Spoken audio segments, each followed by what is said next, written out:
ఏంటి అలా చూస్తున్నారు? చూసారా మీ పెద్దమ్మని తీసుకొచ్చాను.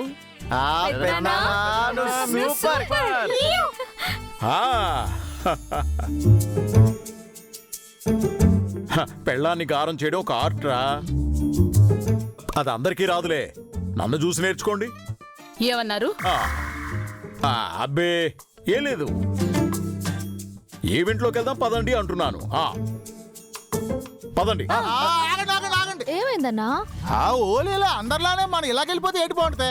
ఏ నువ్వు గాల్లో ఎగురుకుంటూ వస్తావా లేక పాక్కుంటూ వస్తావా? జోక్ లైక్ బా, ఏదైనా ఛాలెంజింగ్ గేమ్ ఆడుకుంటే బాగుంటది. దుబాయ్ నేను రెడీ. ఏం తినాలి? ఇంగ్లీష్ మేడం, ఇది తిండి పోటీ కాదు, రంగుల పోటీ. ఏంటో కాంపిటీషన్? ఇదిగో ఇక్కడి నుంచి అది అక్కడ దాకా ఒంటి మీద సొక్క రంగు పడకుండా ఎవరైతే చేరుకుంటారో వాళ్ళే నెగ్గినట్టు. ఇంపాసిబుల్. నీ వల్ల ఇంపాసిబుల్, కానీ మా బా వల్ల పాసిబుల్. ఏడు బా అలా సైలెంట్ అయిపో, నీ వల్ల ఏంటి కాదా? అదే మా చెల్లి అయితే రంగుకి మంచి మెరుపు తీగలాగా దూసుకుంటే వెళ్ళి మరి గెలిచేస్తుంది.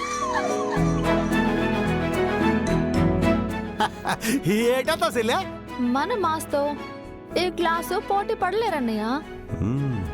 మా బాస్ చెప్పినావు. హలో బ్రదర్ అండ్ సిస్టర్స్, మాస్కా బాస్ అక్కడ. అన్నయ్య, మనం ఎలాగైనా ఈ పోటీలో గెలవాలి. మన పరువు నువ్వే కాపాడాలి. అంతే అన్నయ్య. ఏ అవన్నీ లైట్ తీసుకుంట్రా, ఇవన్నీ సిల్లీ గేమ్స్. చేత కాదని చెప్పావా? మా చెల్లితో పోటీ పడలేనని చెప్పు. బాక్సింగ్ ఆడటం కాదు సారు, ఇట్లాంటి ఆటలు కూడా ఆడాలి.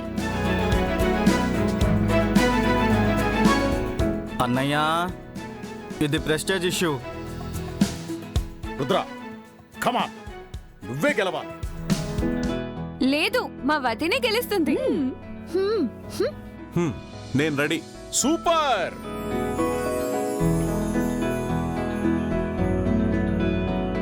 అది పోటీ అంటే. అయితే నేను పోటీ అయ్యాక కారు దిగుతా, అప్పుడు పిలవండి. నీకు అదే మంచి చనమాయ, వెళ్ళి పడుకో. 1 2 3. ఆగన్నయ్య,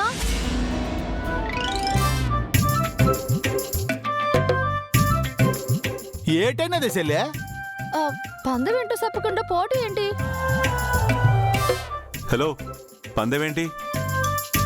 జస్ట్ ఇదో కాంపిటీషన్ అంతే, గెలిచినోళ్ళు విన్నర్ అంతే. సార్, ఇప్పుడు బాక్సింగ్ లో గెలిస్తే కప్పు గానీ క్యాష్ ప్రైజ్ కానీ ఇస్తారు కదా. గేమ్ లో గెలిస్తే కూడా ఏదో ఒక లాభం ఉండాలి కదా. ఏటుంటది, ఓడిపోయిన వాళ్ళు గెలిచిన వాళ్ళు ఏదడితే చెయ్యాలి. హో అంతే కదా. మహా అయితే నువ్వేమడుగుతావు? బజ్జీలు, బోండాలు, ఐస్ క్రీమ్, అంతే కదా. సరే, నాకు ఓకే.